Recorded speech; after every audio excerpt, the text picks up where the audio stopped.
Hello, listening friends. We are delighted that you have joined us tonight. नमस्कार श्रोता मित्रों, हम आनंदित हैं कि आज रात आप एक बार फिर से हमारे साथ सम्मिलित हैं। I want to say thank you very much for these letters you've been sending to us. They've been great encouragement. मैं आपको धन्यवाद देना चाहता हूं उन पत्रों के लिए जो आप हमें लिख रहे हैं। ये पत्र हमारे लिए बहुत बड़ा प्रोत्साहन है। We look forward to hearing more from you. हम आपसे और अधिक जानने की प्रतीक्षा में हैं। And if there's anything we can do to help you in your walk with the Lord, don't hesitate to let us know. और यदि प्रभु के साथ आपकी चाल में हम आपकी कोई सहायता कर सकते हैं तो हमें बताने से मत झिझकिए। And now we're coming toward the very end of our series of messages entitled Know Your Real Enemy. और अब हम अपनी संदेश श्रृंखला अपने वास्तविक शत्रु को जानिए के बिल्कुल समापन पर पहुंच गए हैं। I want to begin this message by telling you a story. मैं आज का संदेश आपको एक कहानी बताते हुए शुरू करना चाहता हूँ। There was a man who was an expert camel driver. एक व्यक्ति था जो कि बहुत ही कुशल ऊंट चालक था। And he was taking a group of foreigners in a caravan across the desert. और वो रेगिस्तान के रास्ते विदेशी लोगों के एक समूह को लेकर जा रहा था। The trip was for several days. ये कई दिनों की यात्रा थी। And one morning he got up and told his companions that we had some intruders last night. और एक सुबह वो उठा और अपने सहयात्रियों से कहने लगा, कल रात कुछ लोग हम में घुस आए थे। They couldn't understand what he's talking about. उनकी समझ में नहीं आया कि वो क्या कह रहा है। They said, we haven't heard anything and we haven't seen anything. उन्होंने कहा, हमने ना कुछ देखा और ना कुछ सुना है। But the camel driver pointed to them the tracks in the sands. परंतु उस ऊंट चालक ने उनको रेत में बने हुए पद चिन्ह दिखाए। And those who have spiritual discernment are able to see Satan's footsteps in the land. और वो जिनके पास आत्मिक समझ है वो धरती पर शैतान के पद चिन्हों को देख लेते हैं। You see it everywhere in the consequences of people's sins. आप इन्हें हर जगह लोगों के पापों के परिणामों में देखते हैं। While Satan is playing havoc with those who are in the world, जिस समय शैतान संसार में रहने वाले लोगों के साथ विनाश का खेल खेल रहा है, we who are in Jesus Christ have victory over him. तो हम जो यीशु मसीह में हैं वो उस पर विजय पा रहे हैं।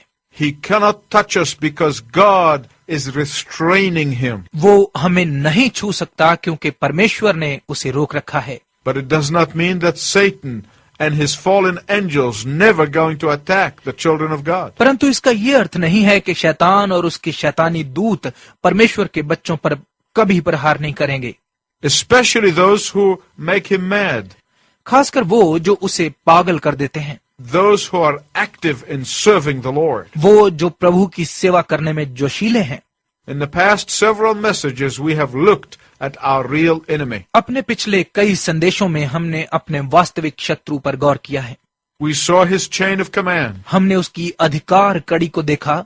We saw his deceptive character. हमने उसके छलपूर्ण चरित्र को देखा। We discovered his intention toward the believers. हमने विश्वासियों के लिए उसके इरादे का पता लगाया। We saw what really makes him thrive. हमने देखा कि असल में किस बात से वो सफल होता है। We saw the three gates through which he lets himself into our lives. हमने 3 दरवाजों को देखा जिनके द्वारा वो हमारे जीवनों में प्रवेश करता है। And in this last message, I want to tell you about his future. और इस अंतिम संदेश में मैं आपको उसके भविष्य के विषय में कुछ बताना चाहता हूँ। I want you to know what God has prepared for Satan and all his angels. मैं चाहता हूँ कि आप जानें कि परमेश्वर ने शैतान और उसके सब दूतों के लिए क्या तैयार कर रखा है।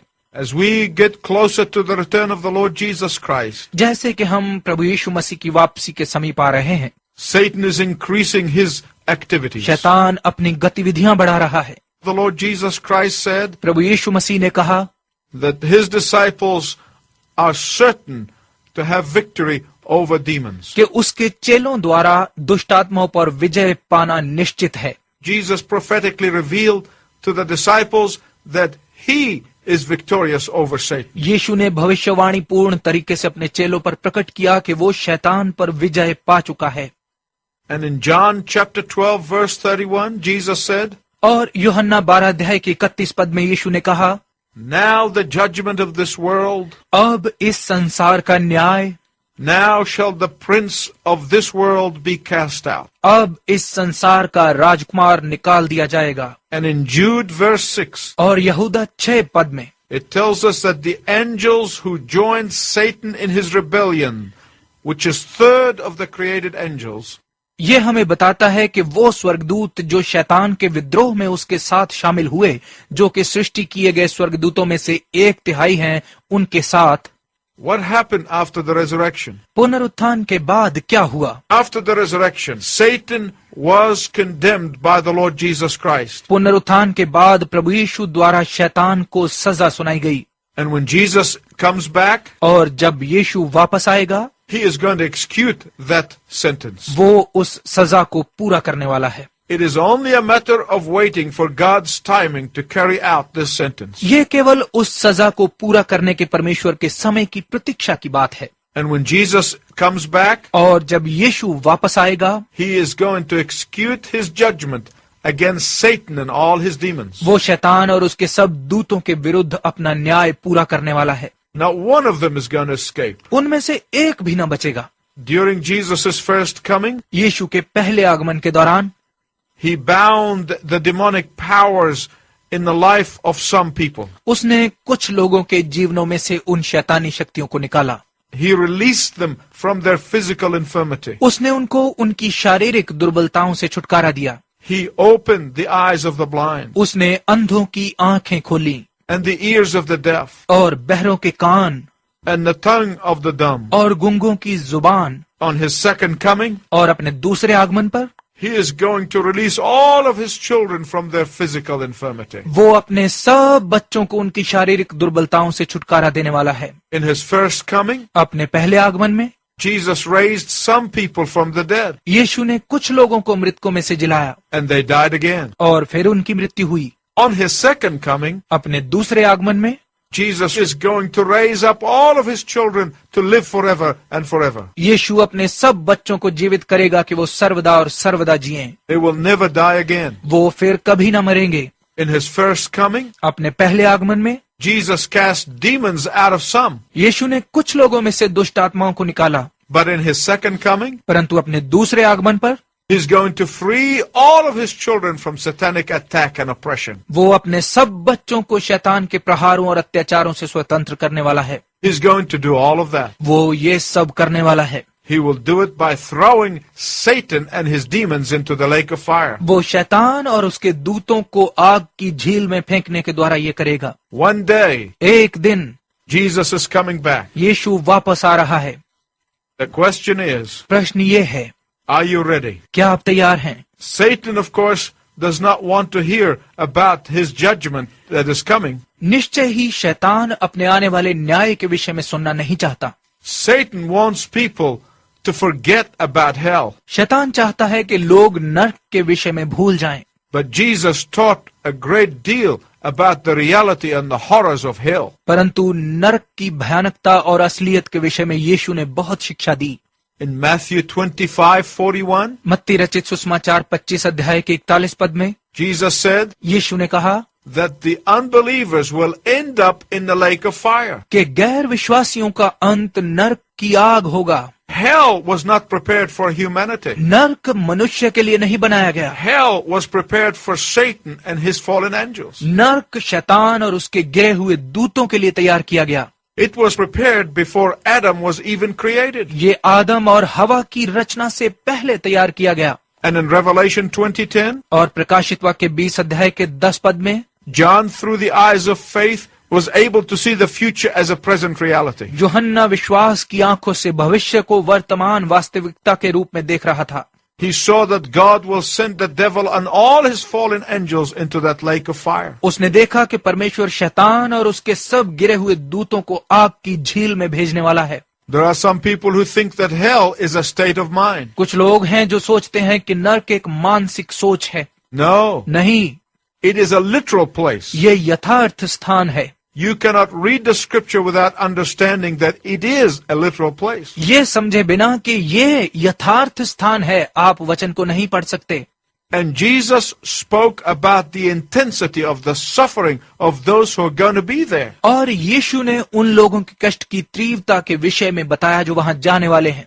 Jesus emphasized the fact that from it there is no return. यीशु ने इस तथ्य पर जोर दिया कि वहां से कोई वापसी नहीं है। Jesus warned that it is eternal separation from the loved ones. यीशु ने चेतावनी दी कि ये अपने प्यारों से सदा की जुदाई है। It is an eternal separation from all that is good and holy. ये सब भली और पवित्र बातों से अनंत जुदाई है। It is an eternal separation from God himself. ये परमेश्वर से अनंत जुदाई है। And that is why Jesus spoke about hell with such intensity. और इसी कारण नरक के विषय में यीशु ने इतनी तीव्रता से बताया, Because he wanted to warn men and women not to go there. क्योंकि वो स्त्रियों और पुरुषों को वहां न जाने की चेतावनी देना चाहता था। There are some who take the word fire literally, कुछ ऐसे लोग हैं जो आग शब्द को यथार्थ लेते हैं, meaning burning with combustible material. मतलब कि ज्वलनशील सामग्री से जलता हुआ। And they say that hell could not be for eternity. और वो कहते हैं कि नरक अनंत काल के लिए नहीं हो सकता। They say that it will burn for a while, then it will die down. वो कहते हैं कि ये कुछ समय के लिए जलेगा फिर बुझ जाएगा। Their logic says that it is inconceivable for the fire to keep burning for eternity. उनका तर्क ज्ञान कहता है कि आग का अनंत काल तक जलते रहना अविश्वसनीय बात है। They say there is not enough combustible material in the universe to keep the fire burning. वो कहते हैं कि संसार में इतनी ज्वलनशील सामग्री नहीं है जिससे ये आग हमेशा जलती रहे। I want to tell you this is the most important thing you could hear on the air. मैं आपको बताना चाहता हूं कि ये सबसे महत्वपूर्ण बात है जो आप रेडियो के द्वारा सुनेंगे। It is very, very important as far as your eternity is concerned. जहां तक आपके अनंत काल का संबंध है तो ये बहुत बहुत महत्वपूर्ण बात है। The Bible always uses figure of speech in order to illustrate a principle. एक नियम का उदाहरण देने के लिए बाइबल हमेशा वाक्य शक्ति के रूप का प्रयोग करती है। And there are two things that you must know about that. और इस बारे में दो बातें जानना आपको आवश्यक है। Number one, नंबर एक, symbols in the Bible are not meant to blur an issue. Bible में चिन्हों का अर्थ मसले को धुंधला करना नहीं है। They are not meant to undermine an issue. इनका अर्थ किसी मसले को खोखला करना नहीं है। They are not meant to ignore an issue. इनका अर्थ किसी मसले को अनदेखा करना नहीं है, But symbols meant to make things clear. परंतु चिन्हों का मतलब है बातों को स्पष्ट करना। And here the Lord Jesus Christ uses a word picture of fire that will not quench. और यहाँ प्रभु यीशु उस आग के शब्द चित्र का प्रयोग कर रहा है जो कभी बुझने की नहीं, So that we may understand the eternal truth. ताकि हम अनंत सत्य को समझ पाएं। This symbolism of fire is God's given truth. आग की ये चिन्हात्मिकता परमेश्वर का दिया हुआ सत्य है, So that we may understand the agony of hell ताकि हम नरक के कष्ट को समझ सकें and the pain of hell. और नरक की पीड़ा को। He uses it that He may impress it upon our minds. वो इनका प्रयोग इसलिए करता है ताकि वो इसे हमारे मनों में बिठा सके। The second thing is this. दूसरी बात ये है, In any common communication, किसी भी साधारण वार्तालाप में the thing that is being symbolized is always greater than the symbol. जो बात चिन्हात्मक की जा रही है वो चिन्ह से हमेशा बड़ी है। Let me give you an example. मैं आपको एक उदाहरण देता हूँ। On the communion table, you find bread and grape juice. प्रभु भोज की मेज पर आप रोटी और अंगूर रस पाते हैं। They represent the body and the blood of the Lord Jesus Christ. ये प्रभु यीशु मसीह की देह और लहू के प्रतीक हैं। The symbols are not greater than what they symbolize. चिन्ह उस विषय से बड़े नहीं हैं जिसके लिए चिन्ह दिए जा रहे हैं। God is accommodating to our finite mind to help us understand important things. परमेश्वर हमारे सीमित मनों में महत्वपूर्ण बातों को समझने में हमारी सहायता के लिए उपयुक्त बना रहा है। But symbols do not undermine the horror of hell. परंतु चिन्ह नरक की भयानकता को खोखला नहीं करते। They are supposed to intensify it इनका मतलब इसे तीव्र बनाना है and magnify it और इसे बढ़ाना है and manifest that horror of that place. और उस स्थान की भयानकता को प्रकट करना है। The Bible gives us some clues as to the character of hell. नरक के चरित्र के विषय में बाइबल हमें कुछ प्रमाण देती है। Very quickly, I want to give you 5 of those realities. बहुत जल्दी से मैं आपको इनमें से 5 वास्तविकताएं देना चाहता हूँ। The first thing the Bible says about hell is that it is a prison. नरक के विषय में पहली बात बाइबल कहती है कि ये एक जेल है। Matthew 18:30. मत्ती 18 अध्याय का 30 पद कहता है, But it is not like a physical prison. परंतु ये शारीरिक जेल की तरह नहीं है। It is not like the earthly prisons. ये धरती की जेलों जैसे नहीं है। Earthly prisons imprison the body, सांसारिक जेलें शरीर को कैद करती हैं, but not the soul परंतु आत्मा को नहीं, or the mind. या मनों को नहीं। But according to Matthew 10:28, परंतु मत्ती रचित सुसमाचार 10 अध्याय के 28 पद के अनुसार hell is a prison that will incarcerate the body and the soul together. नरक वो जेल है जो शरीर और आत्मा दोनों को बंदी बना लेगा। I want you to use your imagination with me. मैं चाहता हूं कि आप मेरे साथ अपनी कल्पना शक्ति का प्रयोग करें। All of human creativity will be imprisoned. संपूर्ण मानव सृजनशीलता कैद कर ली जाएगी। Hope is dead.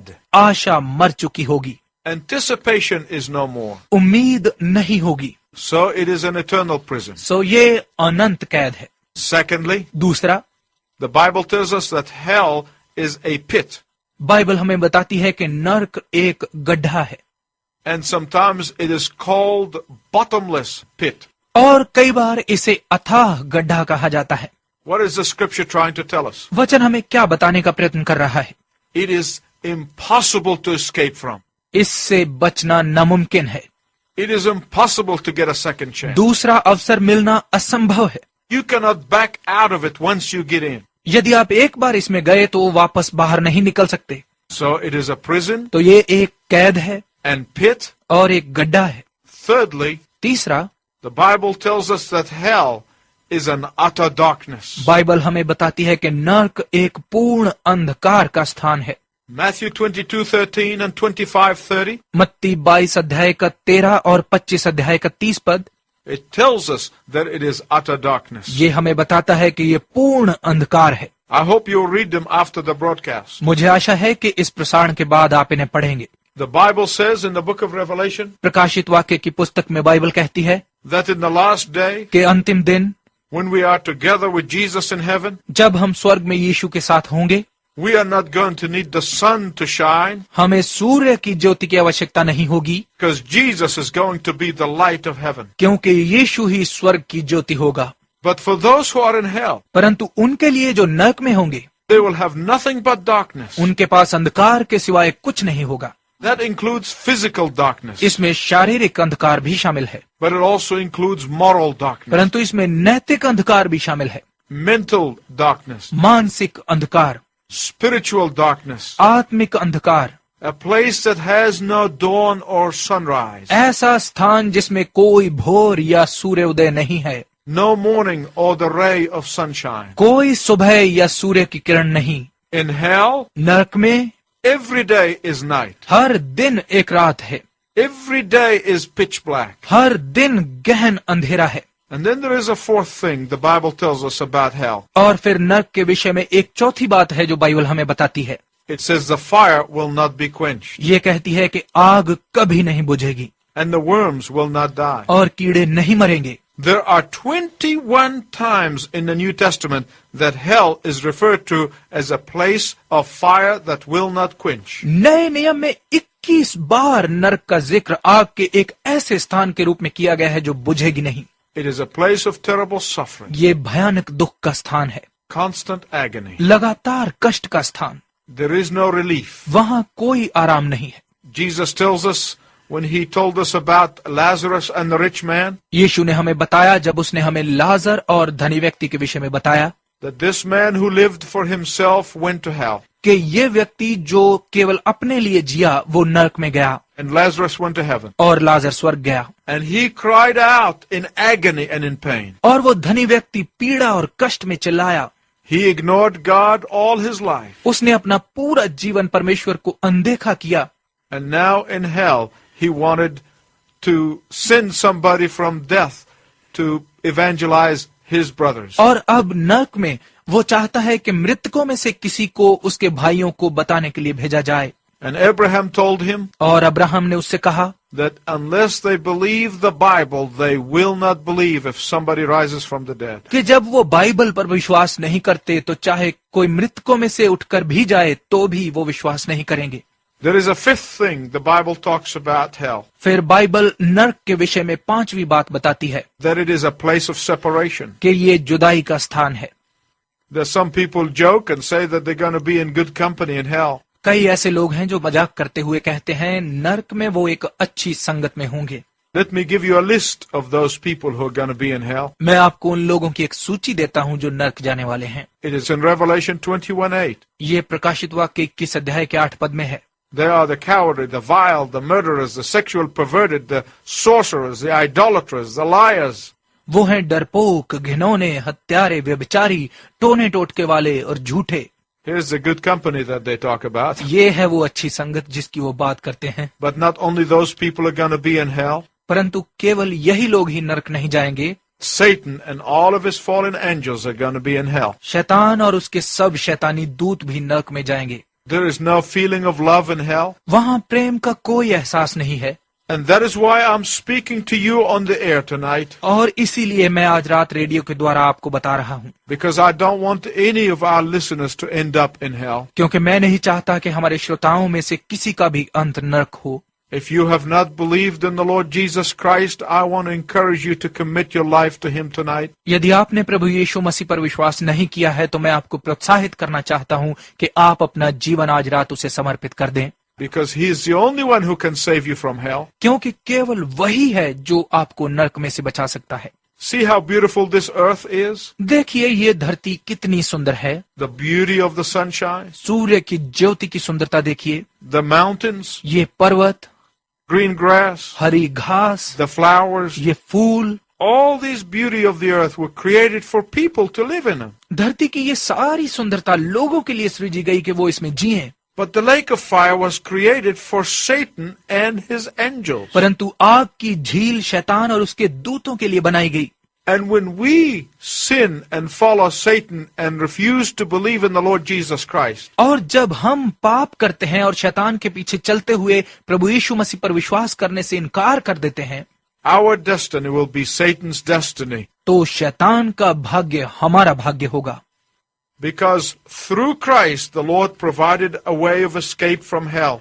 क्योंकि मसीह के द्वारा प्रभु ने नरक से बचने के मार्ग का प्रबंध कर दिया And there is no other way. और कोई रास्ता नहीं है। Through Jesus, God provided us with a new identity, यीशु के द्वारा परमेश्वर ने हमें एक नई पहचान दी, new direction, नया मार्गदर्शन, new everything. सब कुछ नया। And our destiny is heaven. और स्वर्ग हमारा भाग्य है। And if you have never committed your life to Jesus Christ, और यदि आपने अपना जीवन मसीह को कभी समर्पित नहीं किया and you refuse to do so, और आप ऐसा करने से इनकार करते हैं, God is not going to send you to hell. तो परमेश्वर आपको नरक नहीं भेजेगा। You are sending yourself to hell. आप खुद अपने आप को नरक भेज रहे हैं। The Bible said you are without an excuse, O man. Bible कहती है, हे मनुष्य, तेरे पास कोई बहाना नहीं है। And I want to give you an invitation tonight. और मैं आज रात आपको एक निमंत्रण देना चाहता हूँ। And I want to urge you not to turn it down. और मैं आपसे विनती करना चाहता हूँ कि आप इसे ठुकराइएगा नहीं। Jesus is welcoming you tonight. यीशु आज रात आपका अभिनंदन कर रहा है। Will you repent of your sin? क्या आप अपने पापों से पश्चाताप करेंगे? Will you come to Him and receive Him as the Savior of your soul? क्या आप उसके पास आकर उसे अपने आत्मा का उद्धारकर्ता स्वीकार करेंगे And the Lord of your life? और अपने जीवन के प्रभु के रूप में? And if that's your decision, I want you to pray with me this prayer. और यदि ये आपका निर्णय है तो मैं चाहता हूँ कि आप मेरे साथ ये प्रार्थना करें। Our Father in heaven, स्वर्ग में हमारे पिता, I thank you for this warning. इस चेतावनी के लिए मैं आपका धन्यवाद करता हूँ। I thank you for your invitation. आपके निमंत्रण के लिए मैं आपका धन्यवाद करता हूँ। I thank you for salvation that is offered to me. उस उद्धार के लिए मैं आपका धन्यवाद करता हूँ जो मुझे पेश किया गया। I now repent of my sin. अब मैं अपने पापों का पश्चाताप करता हूँ। I receive you as my Savior. मैं आपको अपना उद्धारकर्ता ग्रहण करता हूँ I will live under your lordship. और मैं आपकी प्रभुता के अधीन होकर जीऊंगा। Help me and send me someone to disciple me. मेरी सहायता कीजिए और किसी को मेरे पास भेजिए जो मुझे चेलेपन के लिए तैयार करे। Help me to understand your word. आपके वचन को समझने में मेरी सहायता कीजिए। And I look forward to seeing you in heaven. और मुझे स्वर्ग में आपसे मिलने की प्रतीक्षा है। In Jesus' name. यीशु के नाम में Amen. आमीन। And I look forward to seeing you in heaven too. और मुझे भी स्वर्ग में आपसे मिलने की प्रतीक्षा है श्रोता। Until then, I wish you God's richest blessing. तब तक